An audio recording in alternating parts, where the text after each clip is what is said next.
the high expectations around the return of Jesus.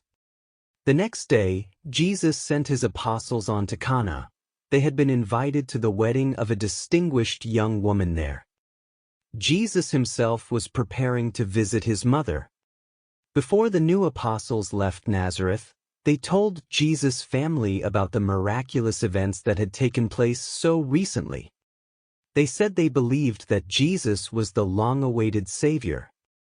To which Joseph, the brother of Jesus, said, "Perhaps my mother was right after all. Perhaps our strange brother is the coming king." Jesus arrived in Capernaum toward evening, and all his family and friends in Capernaum noticed a pleasant change in him.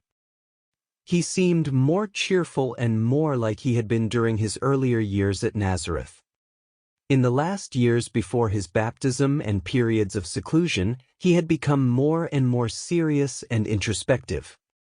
Now all felt that he was completely the same again. He had something of majestic weight about him, but he looked unconcerned and joyful. Mary was moved and full of expectation. She had a premonition that Gabriel's promise would soon be fulfilled.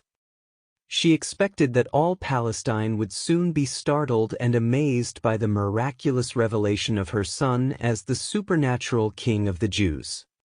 But during the visit Jesus paid to her, he answered her many questions only with a smile. "It is better that I stay here for a while longer. I must do what my Father in heaven wants." The next day, they all traveled to Cana for the wedding. And despite Jesus' repeated warnings that they should not speak of him to anyone until the Father's hour had come, they could not keep their mouths shut and spread the news that they had found the Savior. His disciples expected that at the upcoming wedding at Cana, Jesus would usher in the era when he would begin to claim messianic authority, and that this would be accompanied by miracles and lofty grandeur. They remembered the phenomena that had occurred at his baptism, and they believed that more and more manifestations of supernatural miracles would begin to occur. As a result, many people flocked to Cana out of curiosity, and so it happened that many more guests came to the wedding than had been invited.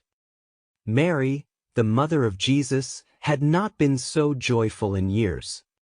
She traveled to Cana almost as a queen on her way to attend the coronation of her son. At the wedding, the guests stood in small groups whispering excitedly with each other, wondering what was going to happen next. What would be the next act of this unusual man? How would he usher in the glory of the coming kingdom?